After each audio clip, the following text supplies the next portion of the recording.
sé, sí, es que justo alguien entró y le permití a otra persona. Ahora sí, revisa, José. Sí, doctora. Gracias. Esta reunión está siendo grabada. Muy bien, criaturas. Bueno, estamos hablando de nuestros fármacos agonistas. Uy, mi conexión está inestable.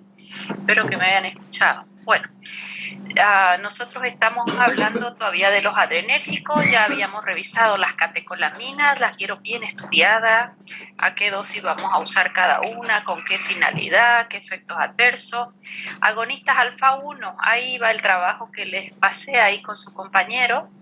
A ver, les voy a compartir un poquito por qué es que yo hice, ¿dónde está? Fórmulas antigripales, acá. ¿Por qué les pedí, pensé que les estaba compartiendo, por qué les pedí esta tarea? ¿Qué es lo que necesito aquí que hagan? Si están mirando mi pantalla, por lo menos unos 10 o 15 antigripales necesito que me busquen su composición. Por ejemplo, acá si me dicen, no sé, antigripal día, pueden poner el laboratorio al lado, no hay problema, y tiene, por decir, clorfeniramina, así lo van a ir llenando. Clorfeniramina tiene un mecanismo de acción, también tiene un descongestivo, fenilpropanolamina, puede tener un antitusivo, un dextrometorfano, puede tener un paracetamol, ¿no ves? 1, 2, 3, 4 componentes. Entonces me lo van a ir poniendo así. ¿Por qué? ¿Por qué se me habrá ocurrido pedirles esto? ¿Qué les parece a ustedes?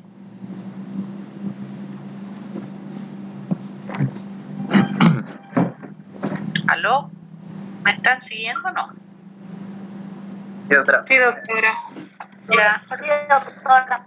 ¿Por qué se me habrá ocurrido pedirles esto? Peor ahora en época de gripe, en época de COVID. ¿Por qué se me habrá ocurrido pedir esto? Que casi todos lo usan, pero no saben qué es lo que provoca. Sí, fíjense ustedes que, por ejemplo, bueno, clorfeniramina, esto es un ejemplo nada más, ¿no? Está mal escrito por ahí yo porque siempre ando. Amina, ¿ok? Necesito que me pongan mecanismo de acción en cada uno de ellos. Fenilpropanolamina, propanol.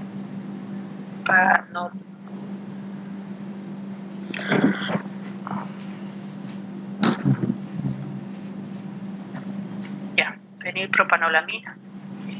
Fíjense ustedes que me van a poner acá mecanismo de acción en cada uno. Ese mecanismo, ¿qué efecto me va a producir? Por ejemplo, ¿qué mecanismo de acción? Este es el que más me preocupa. ¿Qué mecanismo de acción es la fenilpropanolamina 1? Vamos a hacer. Vamos. Agonista alfa 1. Sí, señora. Aumenta la presión arterial. Agonista alfa 1. Alfa. Efectos farmacológicos, díganme todos los probables. Aumenta la presión arterial. Sí, es un vasoconstrictor. Vasoconstrictor me van a poner, ese es el efecto, aumenta RPV, aumenta presión arterial, y sus principales RAN, ¿cuáles serían?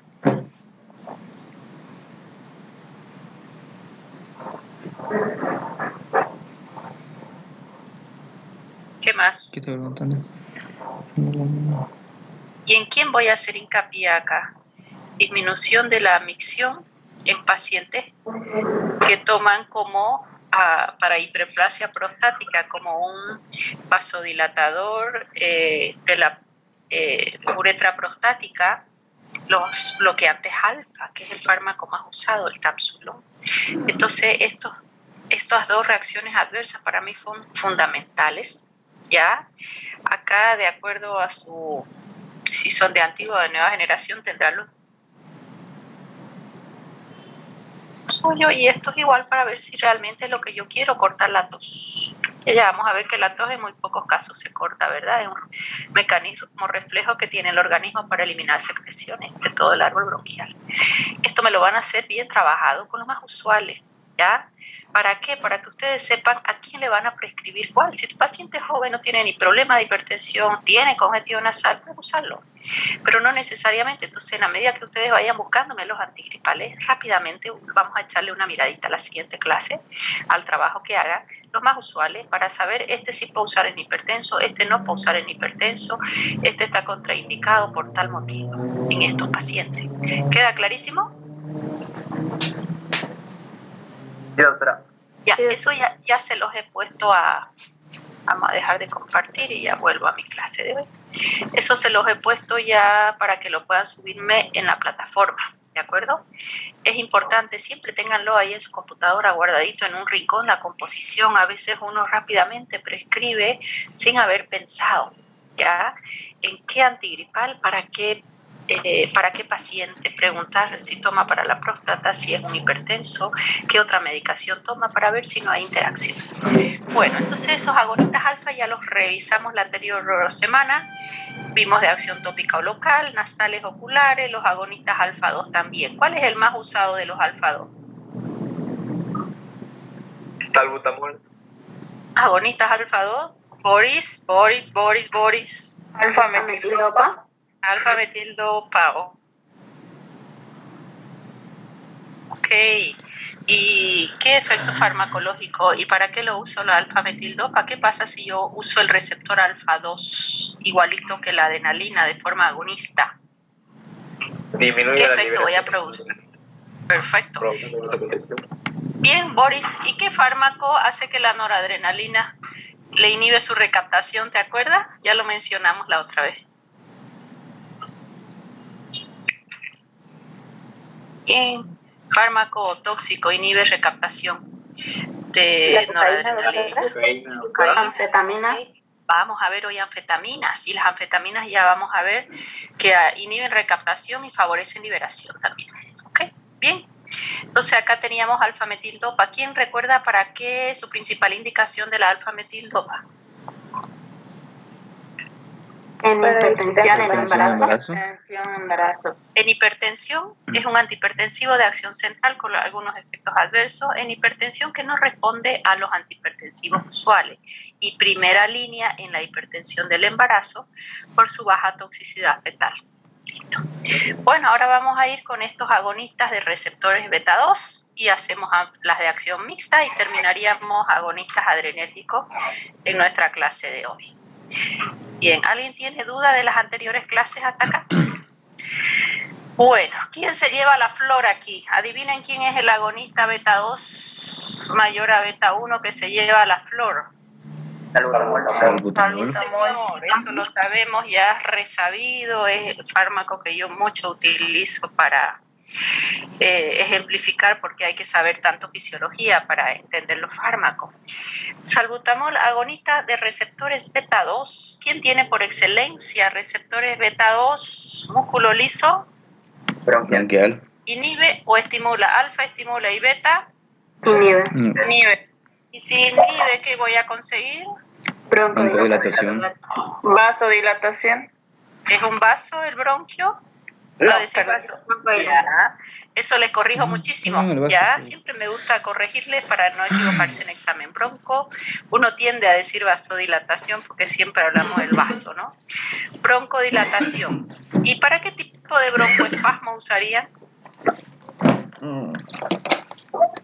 A ver, De alguien cualquier que ponga etiología. su pantalla para que yo a alguien mire. De cualquier etiología. ¿Quién estaba hablando? Siga.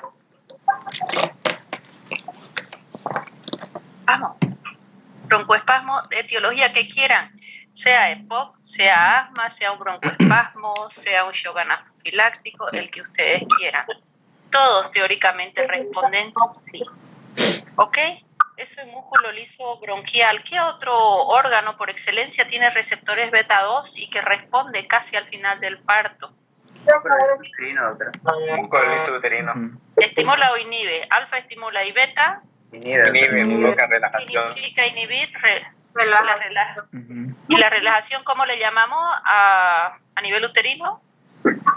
Disminución de frecuencia. Contracción. Disminución de las contracciones. Uterinas, perfecto. ¿Quién se acuerda qué otro fármaco usábamos ya de los avanzados? Que probablemente lo usamos en las primeras semanas de embarazo. De los ya avanzados. Vamos. No me acuerdo. Vamos, grupo C, mis mejores promedios. También se puede usar antagonistas muscarínicos. ¿Por qué? Muy bien, Camila. Porque igual va a inhibir, es decir, va igual a disminuir la frecuencia de contracciones uterinas. Sí, y a veces los usamos combinados. Inclusive los antagonistas muscarínicos se usan generalmente las primeras semanas del embarazo. Los tocolíticos. Estos agonistas beta 2 responden más en un embarazo ya casi a término, en las últimas semanas del embarazo. ¿Ok? ¿Qué antagonistas muscarínicos conoces, Camila? Por ejemplo, sería metilnitrato de atropina, butilescopolamina, también Butilescopolamina. metilbromuro de escopolamina. Sí, señora. Esos son los más usados, pargeberina, propinoxato, metilbromuro. Fíjate que a nivel cardíaco, ¿qué hacen esos fármacos? Son del grupo de atropina. Aumenta. A nivel cardíaco van a estimular. Sí. Y fíjense estos de acá. Si yo hablo de corazón, ¿qué receptores tiene corazón? Pues beta 1. Alfa. Beta 1. Y los nombramos, los alfa. Tiene muy poquitos. Si me ponen, no está mal. Tiene el beta 1. Y si son agonistas, lamentablemente no hay solo de receptores beta 2. Siempre tiene un toque beta 1. De acuerdo a la vía en que yo lo administre, va a tener mayor o menor preponderancia a nivel cardíaco. ¿Ves? Y en beta 1, ¿qué tienden a hacer estos fármacos? Alfa estimula y beta inhibe, excepto en Corazón. que hay una estimulación, sin miedo. Fuerte, háblenme siempre. La profesora es medio sorda. Y eso que anda con audífono. Estimulación. Entonces aumenta las 4 propiedades. Entonces cuando yo lo utilizo para disminuir contracciones uterinas, probablemente hasta combinado inclusive con antimuscarínico, los dos aumentan frecuencia cardíaca, justo los dos. Porque fíjense que para una amenaza de parto prematuro, que usemos un agonista beta 2, generalmente usamos ritodrina o fenoterol, aumenta frecuencia cardíaca, lo combinamos con un antimuscarínico también y yo lo voy a tener que dar o vía endovenosa o vía oral. O sea que si yo estoy usando una vía endovenosa o una vía oral, todos los órganos del paciente están expuestos a la acción del fármaco. Diferente que si yo mi salbutamol uso en aerosol. Si lo uso en aerosol, voy a tener más o menos efectos adversos cardíacos. ¿Y por qué? Menos, doctora, porque al ser local no va a producir la taquicardia que se produce cuando uno lo toma vía oral. Sí, por el efecto tópico local es mínima su llegada a circulación sistémica. Muy bien tu respuesta. Y su acción es rápida. Y estoy actuando directamente en el órgano que yo quiero que actúe, en mi órgano blanco. Sin embargo, si yo busco desventaja, a veces el gas propulsor no llega o no es bien tolerado por el paciente y le hace más crisis el agente propulsor que está llevando al salbutamol en microdosis, ¿de acuerdo? O sea que el agente propulsivo a veces hace más crisis en algunos pacientes. En otros pacientes no logran tener una conexión perfecta con el inhalador, de hacer una inhalación profunda y justo jalar el gatillo. Esa combinación no la logran hacer o hay mucho broncoespasmo, ¿no? Entonces, una desventaja del aerosol. Necesito que el paciente haga ese buen movimiento y esa buena, ¿cómo se llama? Coordinación que no siempre se puede. A veces usamos la cámara de inhalación si son niños o adultos mayores, o usamos directamente para inhalación, ¿ya? Entonces es una de sus desventajas, más las ventajas son muchas. Acción rápida, directamente en el órgano efector, pregunta de examen, baja llegada a circulación sistémica, menos RAMS. Entre desventajas, queda gran parte del fármaco en la cavidad oral y hay que hacer unos lavados posteriores para evitar luego barrido de flora, ¿no? Principalmente a nivel de orofaringe. Muy bien. ¿Qué otro órgano tiene receptor beta? El que nos gusta, el músculo liso del vaso. ¿Qué va a pasar en el músculo liso del vaso? Alfa estimula y beta. Inhibe, produce una vasodilatación. Sí, señor, aquí sí hay vasodilatación. ¿Y será muy marcada la vasodilatación? No, va a ser ligera. ¿Por qué, Camila? Porque los vasos tienen más un tono alfa. Sí, porque sus receptores beta son mucho menores. Su tono es alfa normalmente, ¿ok? Vasodilatación que no será tan elevada. Muy bien. Cerré mi cortina, pero más lo que se golpea y me hace ruido, no sé qué es mejor. Si la abro, no se ve bien la imagen. Ya. Muy bien, ya tengo músculo liso bronquial, son los broncodilatadores de primera línea, músculo liso intestinal, disminuye con frecuencia de contracciones uterinas, principalmente para evitar un parto prematuro. A nivel cardíaco, aumenta las 4 propiedades y da taquicardia. ¿Para qué usarían ese efecto de corazón?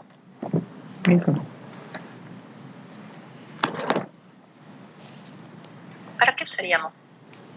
¿Qué cosa?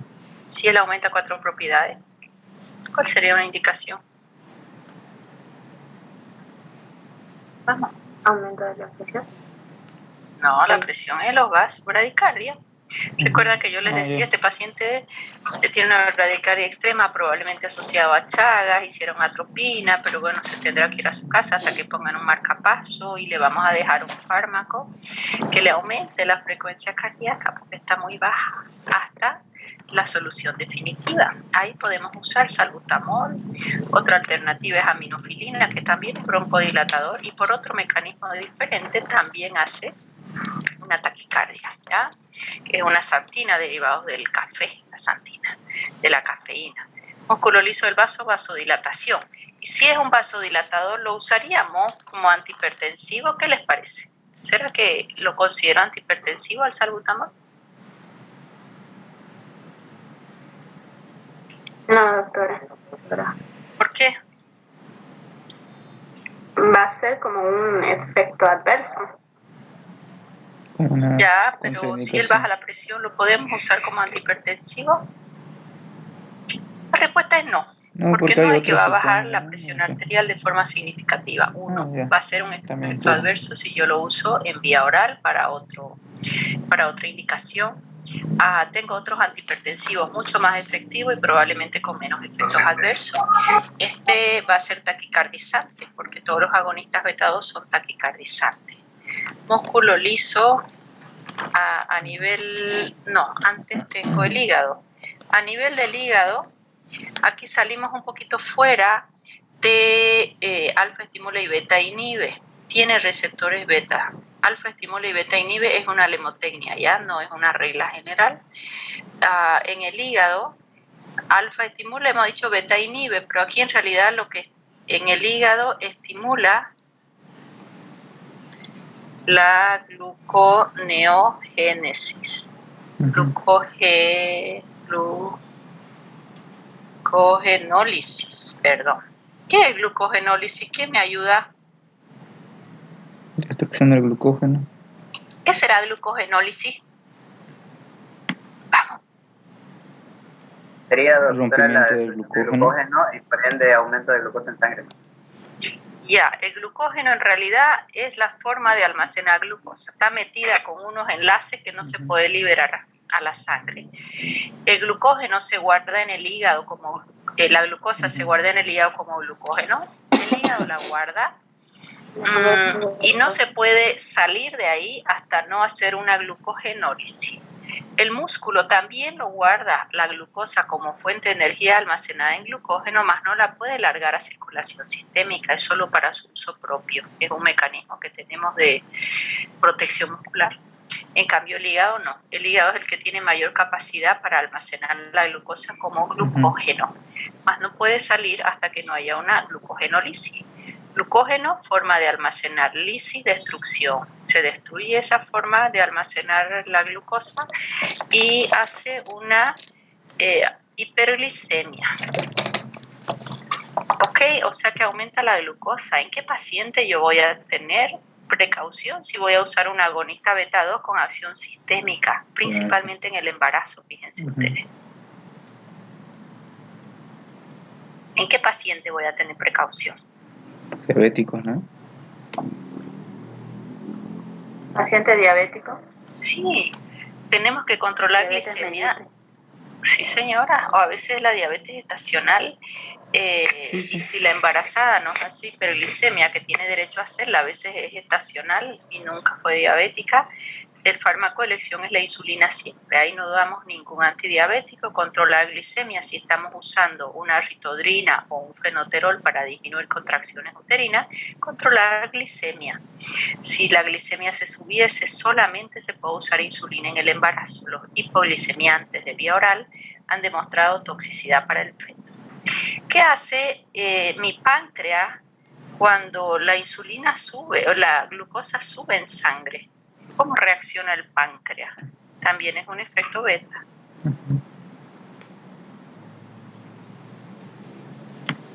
Incrementa la liberación de... Incrementa liberación de insulina. ¿Qué va a hacer la insulina? La insulina es el puente que permite que la glucosa ingrese dentro de la célula. Ya vamos a ver nuestros fármacos antidiabéticos y ahí vamos a repasar la fisiología básicamente de la insulina. Glicemia sube, si todo marcha bien, el páncreas va a hacer insulina. La insulina, que son básicamente unos canales preformados que están dentro de las células beta, salen hacia el exterior y al exteriorizarse ellos liberan la insulina. ¿Perdón? Le llama a mi padre. Le llamé a mi padre. No es conmigo, apaguen sus micrófonos, por favor. Bueno, entonces... Ay, a ver quién habla. Ya le apagó su micrófono, doctora. Ya, listo, vamos, me distraigo. Hay días que estoy como con muchas cosas en la cabeza y me distraigo fácil, me tienen que ayudar siempre. Bueno, entonces estimula la liberación de insulina. Y aquí algo importantísimo. ¿De qué va a depender? Del estado metabólico del paciente. Si yo soy un paciente que tiene un buen metabolismo, una buena nutrición y mis carbohidratos no son exagerados, cuando yo como, por ejemplo, ahora me voy a comer a un carbohidrato, media tarde un par de mandarinas, ¿ok? Eso es un carbohidrato. Ese carbohidrato generalmente hace usar y ese pico de glucosa estimula al páncreas y secreta insulina y desaparece. Dos tipos de carbohidratos hay, los simples y los complejos. Carbohidrato simple va a ser, me comí una torta de chocolate con dulce de leche, hace un pico muy alto de glicemia. Al hacer el pico muy alto de glicemia, estábamos aquí de glucosa, estaba en 70, me lo subió muy arriba. Y ese pico hace que el páncreas genere mayor cantidad de insulina, porque hay una hiperglicemia. Eso es un páncreas con elevada cantidad de insulina productora. Si ese hábito lo mantiene día a día, esos picos de glicemia altos hacen picos de insulina. Y si hay un pico de insulina, la glucosa se baja rápido de nuevo y el paciente hace hipoglicemia. Y ahí tenés el gordo que hace hipoglicemia. Medime el azúcar, creo que estoy hipoglicémico, lo ves bien gordo y recién había comido abundante cantidad de carbohidratos refinados. ¿Por qué? Porque apague el micrófono, al haber hecho ese pico de glucosa, hace pico de insulina. Y si hay mucha insulina, hace hipoglicemia reactiva. Y va creando un círculo vicioso. ¿Por qué vuelve a comer ese tipo de carbohidratos? Porque su glucosa se bajó de golpe. ¿Por qué? Por la hiperinsulinemia. Y estamos en un estado de hiperinsulinemia.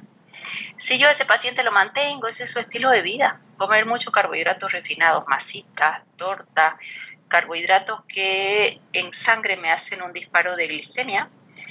Cuando ese páncreas funciona mucho, que a veces funcionan 200, 300, ahorita tengo un niño de 10 años con 600%, su páncreas funcionante, tiene sobrepeso, come mal, dejó su gimnasia, está encerrado en su cuarto. ¿Qué hemos hecho con él? Bueno, después hablaremos de él, pero ¿qué pasa en ese paciente? Ese páncreas joven tiene capacidad para hacer insulina, una barbaridad. Ahí tengo su laboratorio, 600% páncreas funcionante. Eso se lo pedimos en un análisis que se llama OMA, glucosa e insulina, porcentaje de sensibilidad y de resistencia a insulina. Entonces, ese paciente, ¿qué va a pasar? Cuando ese páncreas está ya cansado de trabajar porque hace mucha insulina, de 10 moléculas, por dar un número, 3 no sirven, porque justo modificaron 2 aminoácidos y cuando llega a querer ser un puente para la glucosa no sirve. Y como no sirve, ¿qué hace el páncreas? Más insulina, y eso se llama hiperinsulinemia, con resistencia a insulina. Esa hiperinsulinemia con resistencia a insulina siempre me va a anteceder, llamamos un síndrome metabólico, a una diabetes mellitus.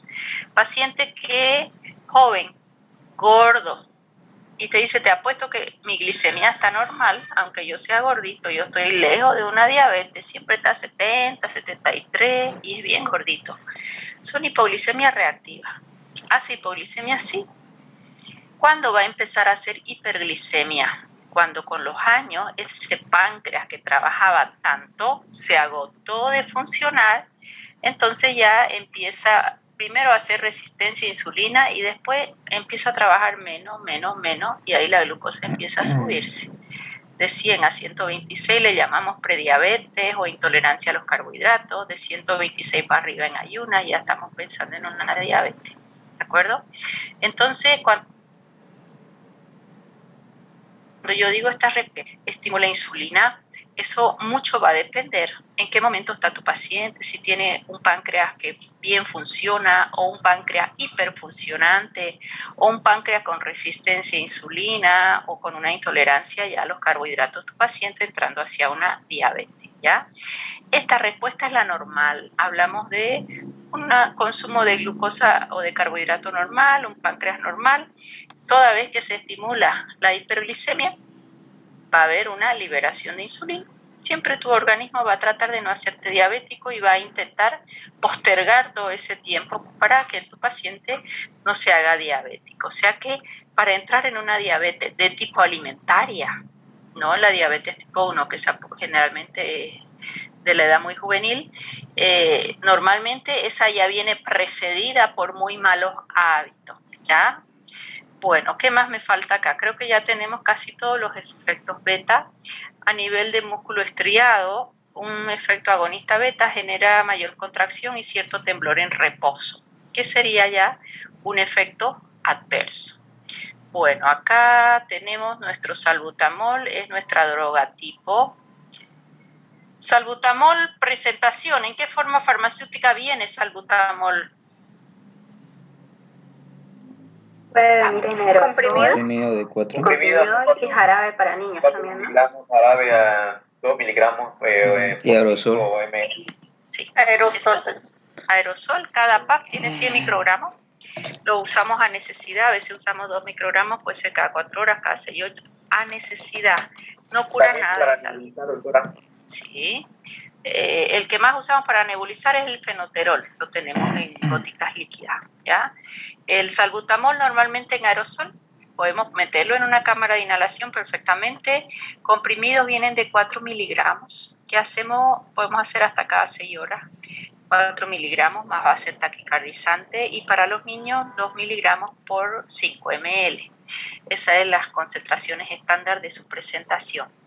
Más si voy a dar comprimidos o voy a dar jarabe, recordar su efecto adverso más importante, agonista beta 1. Al ser agonista beta 1, básicamente lo que vamos a tener es una taquicardia. Luego el fenoterol lo usamos más para amenaza de parto prematuro y también como un broncodilatador, ritodrina en 10 miligramos comprimido y en ampolla 10 miligramos también. Este es el más usado para disminuir frecuencia de contracciones uterinas en una amenaza de parto prematura. Terbutalina lo usamos menos y de aquí me voy a saltar a estos 3. Formoterol, salmeterol, bamboterol. ¿Qué características tienen esos 3? Pues estos 3 tienen un periodo de latencia más largo. Pregunta del millón, ¿qué es periodo de latencia? Periodo de latencia es, desde que yo doy el fármaco hasta que empieza a actuar, va a pasar varias horas. En algunos fármacos, incluso semanas, pero no en el caso de estos broncodilatadores. Salmeterol, bamboterol, formoterol, su periodo de latencia es de horas. Desde que yo administro hasta que empieza a actuar el fármaco. Si eso es así, ¿me va a servir en una crisis asmática que tiene ahora mi paciente? Nelly. No, doctora. No. ¿Por qué? Porque la crisis asmática es de que es momento. rápido y eso es lento. ¿Con quién me quedo? ¿Quién es mi fármaco antiquísimo y de oro ahí que no lo cambian por nada? Salbutamol. ¿Salbutamol? Salbutamol sigue siendo. Es el más antiguo, es el más estudiado, el más conocido y sigue siendo el patrón oro en una crisis asmática. Entonces, ¿para qué yo usaría estos 3 que yo voy a administrar ahora y en unas horas va a empezar a actuar recién? ¿Cuál será su indicación? Pues para la noche, supongo. ¿Sería una profilaxis para las crisis asmáticas? Sí. Una crisis asmática nocturna, doctora. Por ejemplo, una crisis asmática nocturna, ese niño que hace deporte y cuando hace deporte empieza el broncoespasmo, entonces le damos horas antes de ir normalmente a su práctica, combinado con se llaman los antimuscarínicos, hipatropio, oxitropio en la EPOC funcionan muy bien. Esos pacientes generalmente que tienen EPOC, a la noche siempre viene tos y broncoespasmo. Para ese paciente es una buena combinación estos agonistas beta-2 con un antimuscarínico como hipatropio, tiotropio, de semivida más prolongada, mejor el tiotropio con ellos, ¿no? O sea que le llamamos, son broncodilatadores, pero le llamamos para una profilaxis de crisis nocturna, tal cual dijo su compañera, por un periodo de latencia un poco más largo. Procaterol, semivida un poquito más larga, pero acá lo que les he nombrado es lo que más usamos. El salbutamol, que hemos visto su composición, el fenoterol, que lo usamos para gotitas generalmente para preparar la nebulización, la ritodrina en vía oral y vía endovenoso para amenaza de parto y esto como profilaxis del asma bronquial. Bueno, ahora vamos a ir viendo un poquito. Esto ya lo vimos, ¿no? El músculo liso vascular relaja, sin embargo no se usa como antihipertensivo. Músculo liso del bronquio, su patrón oro, broncodilatadores, relajan músculo del hígado. Glucogenólisis la aumentan, ya la vimos, estimula secreción de insulina. Había estado aquí eso. Bueno, ya lo hemos hecho. Corazón aumenta, músculo esquelético aumenta, contractilidad. Y algo que no dice acá, que es importante, que lo usan los deportistas, clenbuterol principalmente, y lo usan los que se llaman los que crían pollo, polleros, no sé cómo se llaman, los que crían aves. Avicultor. Avicultor, gracias. Los avicultores les dan clenbuterol a los pollitos en su alimento. ¿Por qué? Porque es anabólico proteico, es formador de proteína, entonces les hace un poquito más de masa muscular. Anabólico proteico significa estimulante proteico, por eso es que también algunos deportistas lo usan como anabólico. Ya es un anabólico de baja RAM, les da un poco de taquicardia, sí, puede bajar un poco presión arterial, pero les broncodilata si fuera necesario, que no lo necesitan, pero les aumenta el rendimiento en el deporte. Un efecto adverso es la taquicardia. A veces en los suplementos anabólicos, ahí vienen estos agonistas beta-2, lo van a revisar, y a veces la queja del paciente que es un deportista o que por lo menos quiere sacar masa muscular es la taquicardia, pero la taquicardia es por el agonista beta-2. En tejido graso, esto no lo dijimos, lipólisis, o sea que van usando ácidos grasos como fuente de energía. Teóricamente bajarían de peso, no se usa para esto, probablemente mayormente son receptores beta-3. Sí, son los receptores beta-3, son fármacos que ya están en estudio. Estos beta-2 pues van a tener efectos adversos. En cambio los beta-3, ahorita ya hay fármacos en estudio para netamente bajar de peso, ¿no? Pero todavía no los tenemos en el comercio. Muy bien. Ay, que me cuesta pasar estas láminas. Ya, ahora sí. Bueno, salbutamol, entonces ya hemos hablado de él. A él se le atribuyen otros efectos farmacológicos no tan marcados como la broncodilatación, además de que relajan el músculo liso del bronquio y disminuyen la resistencia de las vías respiratorias. Eso es importante porque ayuda a que el paciente nos respire mejor. Disminuye leucotrienos e histamina, la descarga.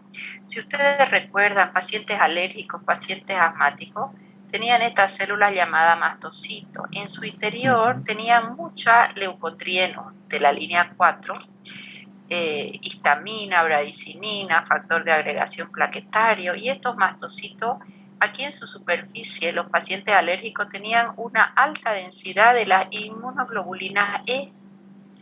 Inmunoglobulina G. Cuando viene el antígeno, que normalmente se colocaba acá el antígeno, toda esta célula se degranulaba y todo este interior que tenía histamina, bradicinina, leucotrieno se libera. Y ahí es que liberan todos estos mediadores de la inflamación. O sea que yo estoy hablando de un paciente muy alérgico, asmático, con rinitis alérgica, en cuya célula cebada, que es esta, que tiene como una doble membranita ahí, está rodeado de una alta densidad de inmunoglobulinas E. Viene el antígeno, frío, polvo, polen, cambio de temperatura, lo que fuera, o un fármaco, y hace que todas estas vesículas se liberen estos mediadores, y estos mediadores son ricos en histamina y en los leucotrienos. Ocupan su receptor de los leucotrienos y ahí viene el broncoespasmo asociado en estos pacientes. Y se ha visto que el salbutamol en el largo plazo probablemente suprime la descarga tanto de leucotrienos como de histamina del mastocito. O sea que de alguna forma actuarían como profilaxis del asma bronquial. ¿Este efecto es muy efectivo? No, para nada, no es muy efectivo. Tengo fármacos que hacen eso con mayor efectividad. ¿Quién conoce algún profiláctico del asma bronquial que usamos mucho ahora? En muchos pacientes, Montelukast. Montelukast bloquea estos receptores a los leucotrienos, entonces él se usa con muy buena efectividad, no en el 100% de los pacientes, la efectividad en profilaxis de las crisis asmáticas. Si tenías 2 crisis por semana y ahora tenés una cada 15 días, ya el fármaco es efectivo porque ha disminuido la recurrencia de crisis. Realmente que no haya crisis fuera lo ideal, sí, pero lo que se logra hoy en día es disminuir las recurrencias de crisis. Fomentan la función mucociliar. Acuérdense ustedes que los cilios, con su movimiento ascendente lento, van sacando las secreciones bronquiales. Pacientes alérgicos, pacientes asmáticos, generalmente o pacientes fumadores, esos cilios tienen menos movilidad, entonces salbutamol les favorece esa movilidad. Disminuyen la permeabilidad microvascular. ¿Por qué hablo de permeabilidad? Porque se liberaron muchos mediadores de inflamación y esos mediadores hacen la vasodilatación y la vasodilatación aumenta permeabilidad. Entonces ya tienes un bronquio que está edematizado, un bronquio que está lleno de secreciones bronquiales, más aumentada su resistencia. Entonces es más difícil pasar el aire. Y el salbutamol, fíjense, tiene todos estos efectos, diría yo, no de primera línea, sino en menos efectividad que el broncodilatador, pero sí lo tiene, disminuye permeabilidad y posiblemente inhiben fosfolipasa A2. Me queda menos de un minuto, vamos a volver en 5, ¿ya? ¿Quién sabe qué es la fosfolipasa A2? ¿Y por qué va a ser tan importante hablar de ella cuando yo hablo de asma bronquial? Es una enzima intracelular, doctora, que degrada los fosfolípidos para transformarlo en prostaglandinas. Ya, ¿y dónde se ubican ellas? Fosfolipasa 2, por ejemplo, yo puedo tener en mi organismo ahora, o quién provoca su liberación. Lo tenemos en el organismo, está en la membrana celular. ¿Estás seguro? Sí. Y si yo te digo que no. Bien, A2 la tengo yo normalmente en mi organismo, o cuándo es que ella es producida. A ver quién me puede contestar. Ella es activada por un estímulo externo, doctora. Ahora sí me gustó más, fíjense esta lámina, para que no se les olvide nunca, la vamos a revisar cuando estudiemos ahí. Corticoides. Que esa doble membrana lipídica se forma por fosfolípidos. Aquí tiene que haber una agresión a esta membrana acá. ¿Quién me da un ejemplo de agresión química? Tengo la mano, quemé con ácido clorhídrico, va a haber inflamación ahí, claro. Física, calor, derramé calor. en mi doble membrana lipídica. Puede ser biológica. La biológica generalmente son las toxinas de las bacterias que van a ser responsables de la inflamación en un shock séptico o en una sepsis o en una infección. Entonces estos fosfolípidos de membrana son degradados y ahí recién libera fosfolipasados. Algo importante, fíjense que esa fosfolipasa 2 que me va a dar ácido araquidónico va a activar dos vías de la inflamación. La vía de la ciclooxigenasa, que es la que más estudiamos, pero todas estas otras son la vía de los leucotrienos y de las lipoxinas. O sea que esta es la vía principal de la inflamación, la vía de la ciclooxigenasa, que si yo uso un AINE, un ibuprofeno, un paracetamol, bloqueo ciclooxigenasa y bloqueo la principal vía de la inflamación, que son la prostaglandina, la prostaciclina y el tromboxano. Fíjense que toda vez que hay inflamación, se libera tromboxano. Tromboxano va a agregar plaquetas y empieza todo un mecanismo de coagulación. ¿Por qué ahora en COVID usamos tanto corticoide cuando hay una fase inflamatoria severa? Porque la inflamación lleva principalmente a la formación de microtrombos. Y además de usar el glucocorticoide que me va a inhibir a esta fosfolipasa 2, ese es su mecanismo, me bloquea la vía principal de la inflamación y las vías alternas. Pero si solo uso un ibuprofeno, que lo usamos en fases iniciales, si hay dolor o elevación de temperatura, bloquea ciclooxigenasa, bloqueamos tromboxano, por eso usamos aspirineta 100 miligramos para que no haya tromboxano y no haya coagulación. Prostaglandinas y la prostaciclina. Pero si yo bloqueo toda esta principal de la inflamación, ese ácido araquidónico, ¿hacia dónde aumenta su producción? ¿Qué me quedó libre si yo bloqueé la vía principal?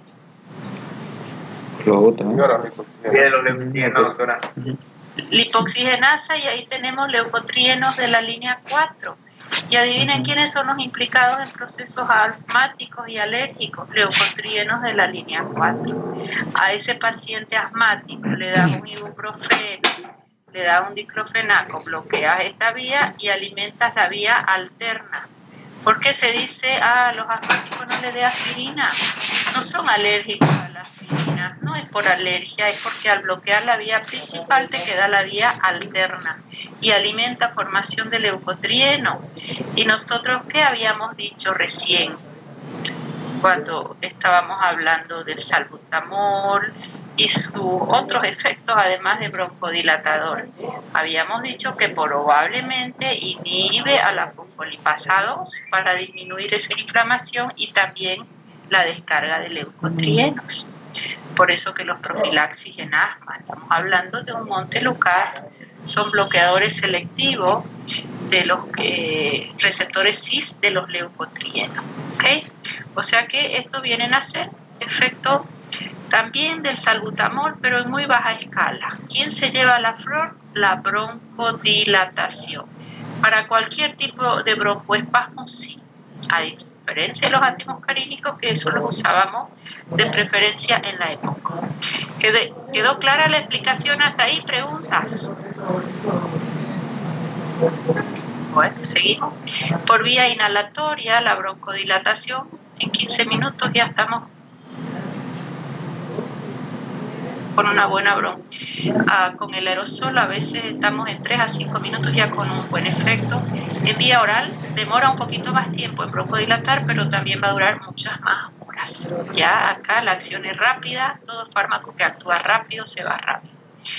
Efectos adversos, efecto beta 1 a nivel cardiovascular, el beta 1 taquicardia, el beta 2 hipotensión, puede haber un temblor fino que uno lo asocia un poquito a un paciente ansioso, sí, ansiedad por el efecto beta 1 principalmente.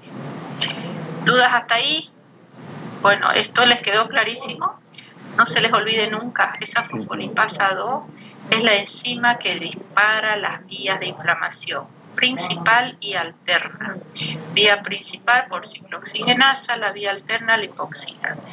Tengo una pregunta: ¿qué fármacos inhibirían la vía de la lipoxigenasa selectivamente? No tenemos un fármaco que inhiba toda la vía de la lipoxigenasa, solo tenemos hasta hoy en día, a ver si puedo marcar acá, de la línea 4, que estos son los más implicados en procesos alérgicos, los leucotrienos el montelukast.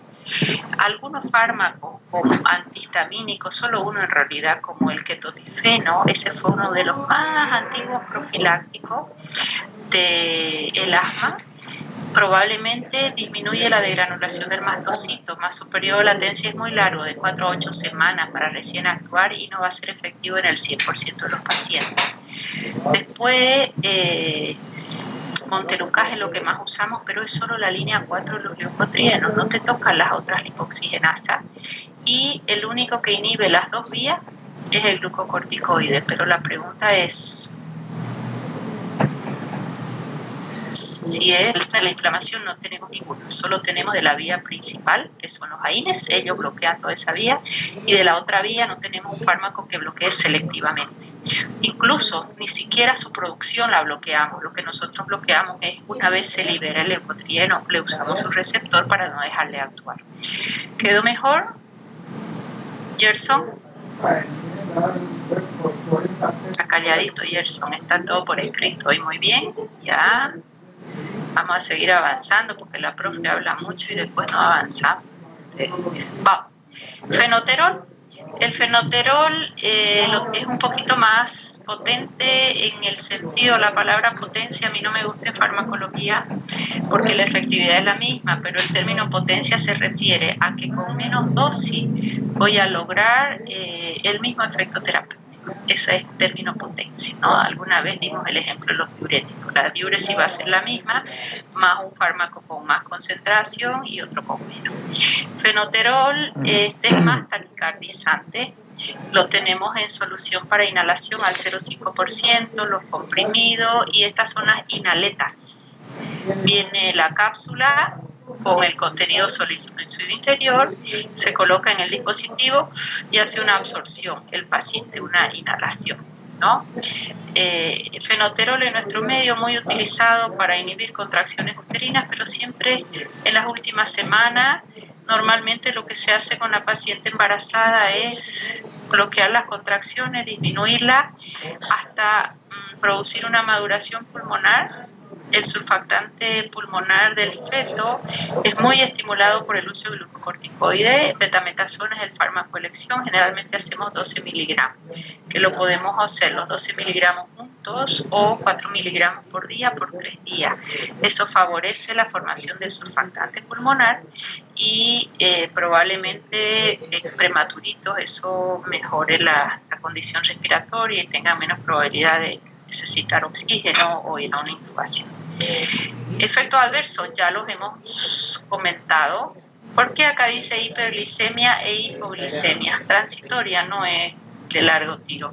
¿Por qué dice hipo y por qué dice hiper?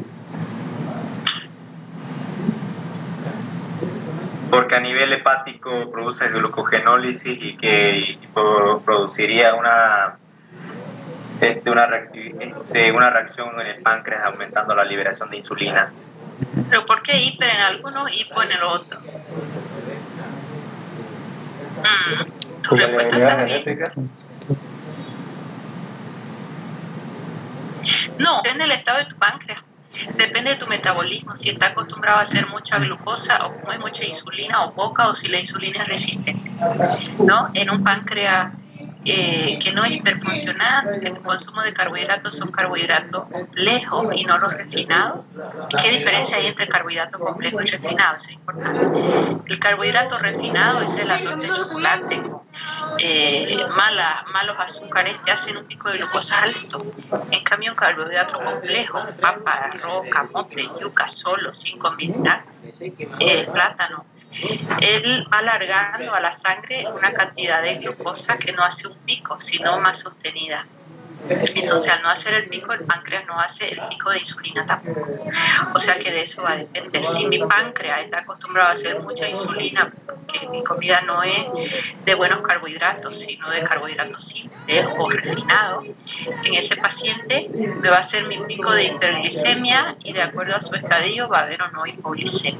Pero si yo no estoy acostumbrado a ese tipo de comida, sube mi glucosa en sangre, el páncreas va a reaccionar muy bien y probablemente me haga una hipoglicemia. O sea que esto va a depender del estado inicial de funcionamiento de la páncreas del paciente y del estado de su insulina, si es una insulina linda o es una insulina resistente.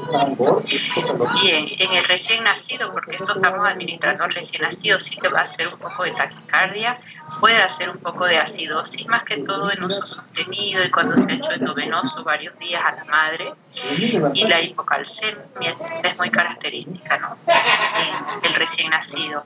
A nivel central ya hemos visto que es un estimulante cardiovascular, ya hemos revisado, y dosis muy alta, que probablemente son las que están inhibiendo las contracciones uterinas para detener un parto.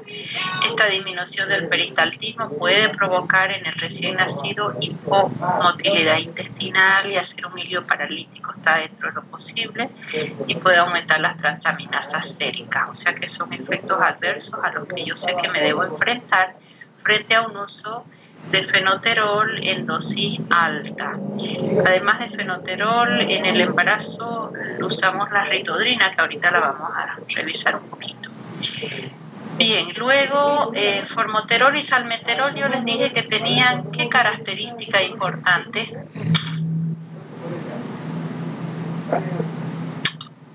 Que se diferenciaban de un salbutamol: formoterol, salmeterol, bamboterol. Los tres que los dejé separaditos abajo. Duración prolongada. Inicio de acción más lento y duración más prolongada. Exactamente. Periodo de latencia más largo. Periodo de latencia desde que yo doy el fármaco hasta que él empieza a actuar. Estos tienen una duración de su efecto prolongado, pero no tienen un inicio de acción rápida. No se olviden, para profilaxis de la crisis, cuando yo sé que va a venir la crisis, siempre viene en invierno y Volcosur y seguro 3 de la mañana, estamos con el niño con su crisis asmática, ahí lo vamos a usar antes de acostarse, ¿no? O previo a un ejercicio físico, tiene que hacer la piscina en el colegio, porque si no, no va a probar educación física y resulta que entra a la piscina y empieza el cloro, le molesta y hace su broncoespasmo, ¿no? Tengo de esos varios pacientes. El procaterol lo tenemos en vía oral, mucho más caro que un salbutamol, es más nuevo, pero su acción es más prolongada. Fácilmente nos dura hasta 12 horas vía oral, por lo tanto sigue siendo taquicardizante. Hay otro, fíjense los nombres: clenbuterol, bupitrol, pueden buscar, hay muchísimos más. Yo les decía a sus compañeros del otro grupo, la clasificación puede ser inmensa, yo les estoy dando los que usamos. Pero siempre que hay fármacos nuevos, viene el visitador médico o la visitadora médica y les llena, no, esto es de última generación y como usted es médico de última generación, los va a empezar a usar. ¿Qué es lo que yo debo mirar siempre que hay un fármaco nuevo? Yo debo buscar estudios que comparen con el más antiguo, con el que usamos. Y la pregunta es, ¿y qué ventaja tiene? Generalmente ya van a ver ustedes que las diferencias son netamente farmacocinéticas y no de efectividad. Entonces, ¿valdrá la pena usar el más nuevo, que es mucho más caro? Habrá que revisar. Siempre les digo yo a mis alumnos, ¿cuál es el mejor fármaco? El que tu paciente puede comprar. No le alcanza un aerosol, sus crisis son esporádicas, en vía oral te sirve. Claro, salbutamol vale nada, procaterol va a valer 10 veces más. ¿Cuál va a ser el mejor paciente, el mejor fármaco para tu paciente? ¿Qué lo puede pagar? No necesariamente lo más nuevo ofrece grandes ventajas. Toda vez que vengan a ofrecer un fármaco nuevo, revisen literatura y pregunten, ¿qué ventaja tiene sobre este? Salbutamol, acción rápida, ok, entonces si saca alguno de acción rápida, habrá que ver qué diferencias tengo con el salbutamol. Este es de acción más retardada, qué diferencia tengo con lo que ya existe, ¿de acuerdo? Entonces eso siempre es muy importante para ser crítico. Las diferencias entre los fármacos más antiguos generalmente son netamente farmacocinéticas y no en efectividad. ¿Y en medicina qué busco yo? Efectividad. Lo que nos interesa es la efectividad, lo más nuevo. Le cambian un poco la molécula al más antiguo y lo patentan. Entonces, como tienen derecho de patente, el costo es más alto y ya el más antiguo va perdiendo su comercio. Acuérdense siempre, a la industria de fármacos, ¿qué le interesa? ¿Pacientes crónicos o curar tus pacientes? ¿Qué le interesa a la industria de fármacos? Pacientes crónicos. Ok, entonces van a ofertarte cada vez y te van a decir última generación. Revise, ¿qué ventaja? ¿Qué ventaja? Acá las diferencias que me pueden traer 10 fármacos más, si quieren, o 20, van a revisar la literatura, nuevos agonistas beta 2 mayor a beta 1. Revisen uno por uno. Sus diferencias farmacocinéticas, que dure más tiempo, periodo de latencia más largo, más nada. Las inhaletas sí fueron una excelente alternativa por una administración probablemente menos complicada que hacer un aerosol. Clenbuterol sí lo tenemos, similar al salbutamol y muy similar en todo, o sea que no nos ofrece una extrema. Una pregunta. ¿El clenbuterol puede hacer interacción con un anestésico local? Con un anestésico local. El anestésico local, fíjate que va a tener pocas interacciones. ¿En qué sentido? En que no va a llegar en elevada concentración a circulación sistémica. A ver, un anestésico local generalmente va a bloquear la conducción del sodio para que no haya el impulso eléctrico, una lidocaína, por ejemplo. Vos colocas la lidocaína y en el lugar se va a biotransformar. El dentista la va a usar con adrenalina para hacer vasoconstricción y que dure más. Pero si la misma lidocaína la vas a colocar endovenosa, deja de ser anestésico local la lidocaína y pasa a ser un antiarrítmico de clase 1B, porque va a bloquear la formación de impulsos nuevos, impulsos eléctricos, principalmente cuando hay focos ectópicos, para ese tipo de arritmia, no para focos ectópicos principalmente. Entonces, fíjate que un anestésico local generalmente va a tener semividas muy cortas y casi que se va a biotransformar en el lugar. Si por algún motivo pasó a circulación sistémica y tienes un efecto cardíaco y clenbuterol es agonista beta 1, ahí vas a tener interacción con todo fármaco que también aumente frecuencia cardíaca o que esté beta bloqueado, que esté bloqueado el receptor beta para hacer bradicardia o baja frecuencia y este te lo suba. O sea que tus interacciones más las tienes que ver en qué no puedo yo producir en este paciente. Clenbuterol va a ser taquicardia, clenbuterol va a ser hipotensión y a partir de ahí vas a ir cruzando la interacción que puede haber. Pero una interacción de tipo química, donde va a ir a actuar en el mismo lugar que el otro fármaco, no la hay. Son solo interacciones de tipo farmacológica. ¿Quedó mejor? Sí, muchas gracias, doctora. Ya. Bueno, vamos siguiendo. Ritodrina, muy usada. Ritodrina es el agonista beta 2 de preferencia en nuestro medio como relajante de contracciones uterinas, ¿ya? Siempre les cuento esta historia para que nunca se les olvide. Haciendo yo un turno en una institución, me llaman y me dicen: doctora, Ritodrina necesitamos para esta paciente. Era bien de madrugada y le digo: doctor, no hay, pero hay salbutamol. No, dice, eso es palasma. ¿Podía usar salbutamol o no? Sí, perfectamente podían usar salbutamol. Mecanismo de acción es igual. En nuestro medio, salbutamol es para el asma y ritodrina es para las contracciones uterinas. ¿Pudiera usarse indistintamente? Sí, pero ya tenemos la idea mental de cuál va. No es que tenga más preferencia por vía respiratoria o por receptores beta 2 del útero. No hay esa selectividad, que yo lo tome y vaya solo al útero, que yo lo tome y vaya solo a bronquio. No la hay de momento. Sería indistinto usarla. Solo que acá los nombres ya te están diciendo para qué lo vas a utilizar. Simplemente eso cuando aprendemos de memoria las cosas y no sabemos bien sus mecanismos de acción, ¿ya? Ritodrina entonces bien usada, comprimiditos de 10 y ampollas de 10 también.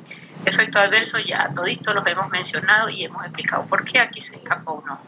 Si hay vasodilatación, va a tener tendencia un poquito a hacer mayor diuresis Si hay más diuresis se pierde sodio y esa hipotensión va a comprometer a nivel renal y se va a eliminar renina, angiotensina, aldosterona. Aldosterona en túbulo colector retiene sodio, elimina potasio, ¿no? Entonces va a haber más retención de sodio, va a haber más retención de agua y va a disminuir la excreción de sodio. De calcio muy poco, porque el calcio principalmente su reabsorción es dependiente para tu hormona y no de la cascada renina. ¿Ya? Entonces va a haber un poco de retención de líquido. Pero eso más que todo si lo hemos usado por varios días, si lo hemos usado en dosis altas. Cardiopatía ya sabemos por qué, es un agonista beta 2 y la diabetes en el gestante, esa es fundamental. En estas pacientes la tendencia es a hacer hiperglicemia. Toda vez que hay hiperglicemia en gestante, siempre o tendencia controlar y usar siempre insulina, nunca los antidiabéticos orales. Bueno, ¿preguntas hasta ahí? Esos son los A mayor a beta 1. Disculpado, Gerson. En el salbutamol tiene un efecto beta 2 mayor a beta 1, mientras en la betadorina solamente agonista beta 2, como dice la diapositiva. No, beta 2 mayor a beta 1, no hay ninguno que sea solo beta 2. Ahí dice agonista beta 2, tiene razón, mayor a beta 1, ahorita lo vamos a corregir. Beta 2 mayor a beta 1, ¿no? Acá el efecto beta 1 es importante. Ya. Muy bien, Gerson. Todos son beta 2 mayor a beta 1. No tenemos uno que sea solo beta 2. Fuera ideal. En los dos casos fuera ideal, tanto para el asma como para la frecuencia de contracciones intrauterinas. ¿Alguna pregunta más? Bien. Agonistas adrenérgicos de acción mixta. Acuérdense nuestra clasificación, esto ya es último. Cuando yo digo acción mixta y son adrenérgicos, estoy hablando de alfa y estoy hablando de beta. O sea que estos fármacos van a tener los efectos alfa y los efectos beta. Pero ¿cómo va a funcionar eso? En los órganos que tienen más tono alfa le va a aumentar el alfa y en los que tiene beta le va a aumentar el beta. O sea que a nivel de presión arterial y a nivel de corazón, ¿qué es lo que ellos van a hacer? Vamos. Hablemos muy rápido, vamos de nuevo. Acción mixta. Hasta ahorita hemos estudiado agonistas alfa o agonistas beta y punto. O las vasoactivas que son especiales según la dosis o según cuáles de ellas. Pero acá me dice acción mixta. Al mismo tiempo actúa en alfa y en beta. En alfa predomina en vaso. Voy a tener una vasoconstricción, elevan presión arterial y son vasoconstrictores, o sea que los sigo usando como descongestivos nasales. Y el efecto beta predominante va a ser beta 1 cardíaco. O sea que yo voy a aumentar 4 propiedades de corazón y voy a aumentar presión arterial. Efedrina y pseudoefedrina siguen utilizándose en las fórmulas antigripales. Lo van a mirar cuando vayan a hacer su recopilación de composición de los antigripales. La efedrina es uno de los más antiguos y la efedrina, pues, por efecto alfa y beta, también tiene otros efectitos adicionales que son estimulantes del sistema nervioso central y se utilizan bastante para disminuir el cansancio, la fatiga, para favorecer la concentración, en ampollas para elevar presión arterial cuando también hay bradicardia, que esa es otra de sus indicaciones. Y la pseudoefedrina, esta la tenemos principalmente en composiciones antigripales. Van a hacer la vasoconstricción para descongestión, pero a diferencia de los agonistas alfa puros, estos van a aumentar frecuencia cardíaca. Esa es la gran diferencia. Pero estos de acción mixta son de acción directa. Actúan en alfa y punto. Los más complicados de estos fármacos son los de acción indirecta. No van a actuar directamente en el receptor. Generalmente inhiben la recaptación de la amina endógena o evitan su biotransformación o favorecen su liberación. No me van a ocupar receptor alfa ni beta. Lo que van a hacer es aumentar la concentración de las aminas vasoactivas, adrenalina, noradrenalina, dopamina, Y esas son las llamadas anfetaminas, ¿ya? O sea que las anfetaminas son agonistas adrenérgicos de acción mixta, de acción indirecta, porque no van a ocupar directamente el receptor.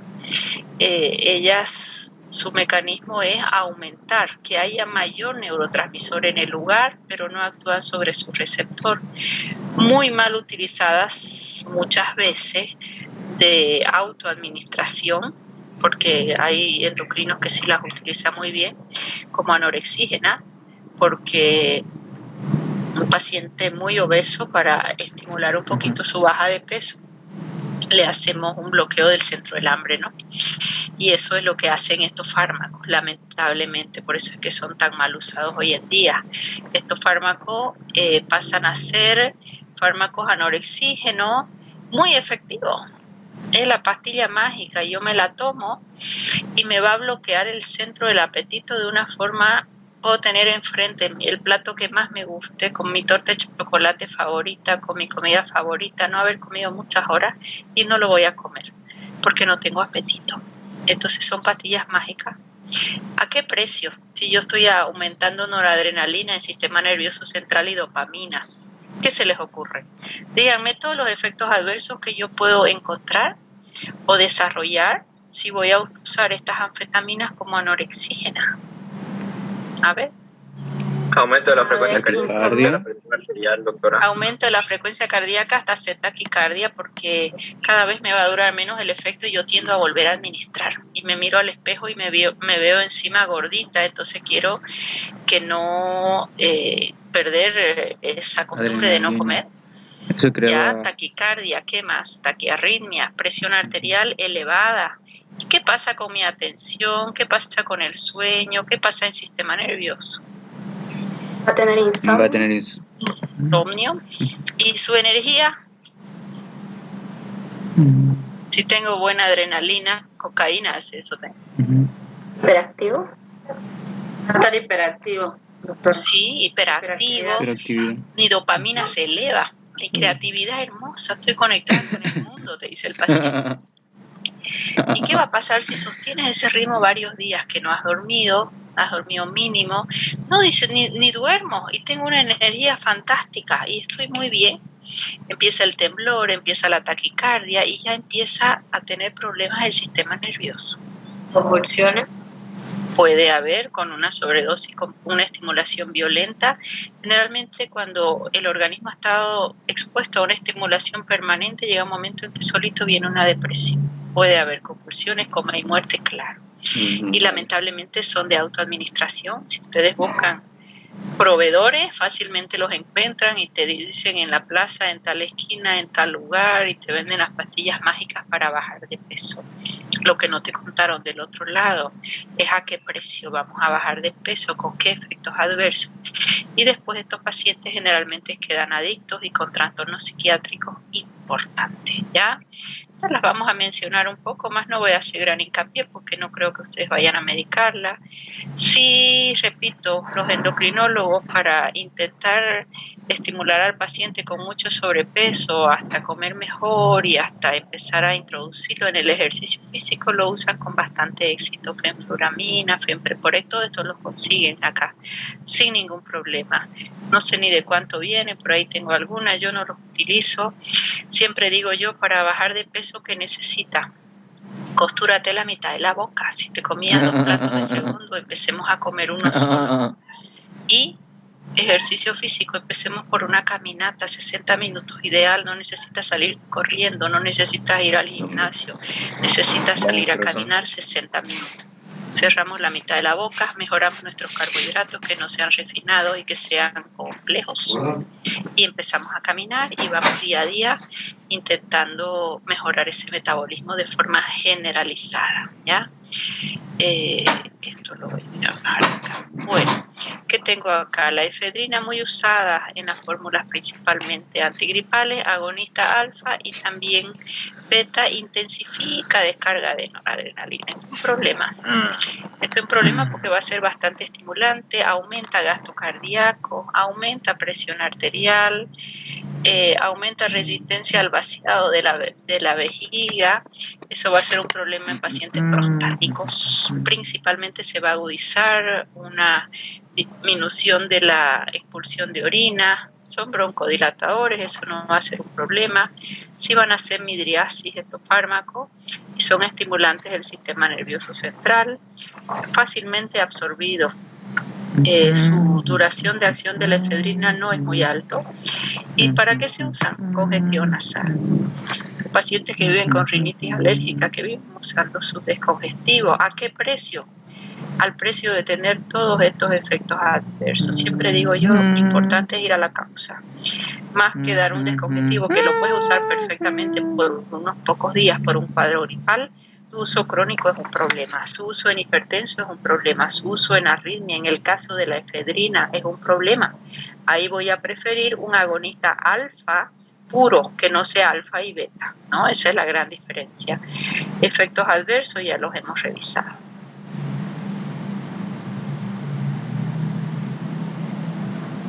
Bien, las anfetaminas, pues no pasan a ser aminas simpático-miméticas indirectas. ¿Por qué indirectas? Porque ellas lo que van a hacer, vamos a empezar con dopamina, ¿qué es lo que van a hacer? Aumentan la liberación de la dopamina. Y si ustedes recuerdan, la dopamina tenía varios efectos. Uno de ellos es que me hace sentir bien, me hace sentir placer, ¿no? Por ejemplo, en un coito hay liberación de dopamina, pero no solo ahí. Si te gusta hacer algo como salir a correr, liberas dopamina. Si te gusta hacer una actividad, sea cocinar, planchar, estudiar, la que tú quieras, liberas dopamina. Por eso es que cuando algo te gusta, puedes ser perfectamente bueno en algo si te gusta, porque vas liberando dopamina y eso te atrae a que vuelvas a hacer esa actividad. Libera la dopamina y lamentablemente esa sensación de apetito la regula, por eso la mal utiliza por este efecto, básicamente anorexígeno. ¿Qué es lo que hace con la dopamina? Bloquea su recaptación. Por acá tengo, creo que una laminita, aquí tenía un, ay que me cuesta pasar la hoja, ya, acá, fíjense que esta es una neurona central, libera dopamina. ¿Qué es lo que va a hacer esta dopamina? Tiene varios mecanismos de acción, o las anfetaminas, perdón. Anfetamina es de color. Estas anfetaminas se meten dentro de las terminales y hace que se libere más dopamina, más de la usual. ¿Ok? Y cuando esta dopamina ya ocupó su receptor y tiende a volver a ser recaptada para volver a ser almacenada y liberar nuevamente, también se bloquea su recaptación, ¿ya? O sea que dos mecanismos tengo básicamente en la dopamina. Por un lado, vamos a borrar esto, ¿ya? Por un lado estamos bloqueando su recaptación y por otro lado se mete a la terminal y aumenta la liberación. O sea que no solo voy a trabajar con la dopamina ya existente, voy a estimular que haya mayor cantidad y esa mayor cantidad voy a evitar que se recapte. Ese es el gran problema. La noradrenalina inhibe su recaptación, también esa inhibición de recaptación, aquí falta una recaptación. Esa inhibición de recaptación hace que esté durante más tiempo actuando y además inhibe no desbiotransformada por la monoaminoxidasa, entonces va a quedar mucho más tiempo en la terminal sináptica y voy a tener todo el efecto de la noradrenalina potenciado. Y a la serotonina, que es el neurotransmisor de cierto grado de equilibrio, también inhibe la recaptación, el paciente está de buen ánimo. Y también está implicada la serotonina en disminuir el hambre, ¿ya? Esos son básicamente los efectos que van a producir la anfetamina sobre estos neurotransmisores. Si yo les pregunto, ¿el efecto es directo o indirecto y por qué? Chale, ¿qué dijo? Mira, estás escuchando. Doctora, directo sería porque estimula ningún tipo de receptor. ¿Directo por qué, Gerson? Porque aumenta directamente su liberación de la dopamina de los neurotransmisores, indirecto porque inhibe su recaptación. Ya, fíjate que acción directa es que actúe sobre el mismo receptor del neurotransmisor y ellas no tocan los receptores. Ella estimula liberación e inhibe recaptación, por eso le llamamos de acción indirecta. ¿Quedó mejor? Sí, doctora, muy bien, gracias. Ok. Ya, ¿alguien había contestado? No le escuché, si repite de nuevo, además de Gerson. Bueno, creo que quedó claro. Vamos, entonces no se olviden, mecanismo de acción. ¿Y la cocaína qué hacía? Muchas cosas. Inhibía la recaptación de noradrenalina. Sí, señor. Okay. Estos inhibidores del apetito estimulan entonces liberación de noradrenalina. No les voy a prestar mayor relevancia, sí aprenderán algunos nombres, mas son fármacos de mucha especialidad principalmente y de uso controlado si los debiéramos usar. Más que todo los estudiamos en todos sus efectos adversos por el mal uso de las anfetaminas, ¿ya? Sus acciones noradrenérgicas, dopaminérgicas, también serotoninérgicas. Además de todo ello, euforia, ¿no? Insomnio, pérdida de apetito, ya lo hemos comentado. No se biotransforman por monoaminoxidasa ni por la catecolortometiltransferasa. Entonces, enzimas que liberan más noradrenalina, los fármacos no se biotransforman y va a hacer que tenga mayor semivida el efecto simulado de la noradrenalina, de la dopamina y de la serotonina.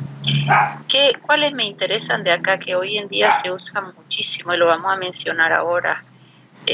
Metilfenidato. Todos estos son sus derivados: fenilpropanolamina, dietilpropión, fenfluramina, fentermina, el macindol, usan mucho, pero este metilfenidato es el que más me interesa ahora. ¿Por qué?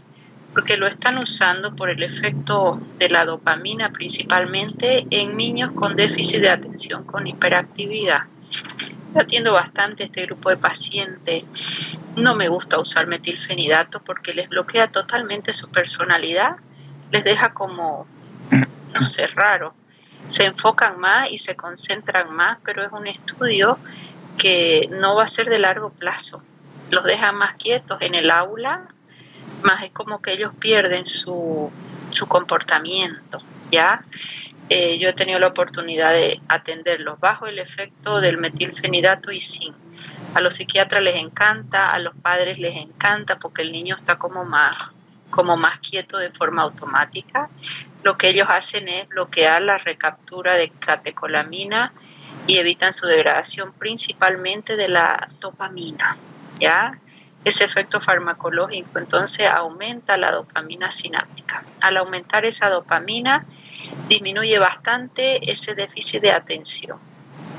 Más que todo, el metilfenidato está enfocado a esa recaptación de la dopamina, más tiene efectos adversos también en los chicos, más la van a revisar ahora, tienen menos de un minuto para terminar mi clase.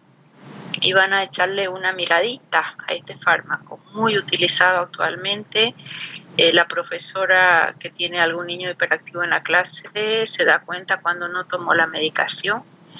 La mamá le agrada porque el niño está como más tranquilo y va a tener mejor atención, a las profesoras integradoras también. Sin embargo, va a actuar, voy a conseguir el objetivo solo cuando está bajo la acción del fármaco, a tal punto que metilfenidato ya viene de liberación prolongada para que tome uno solo por día y le dure las 24 horas.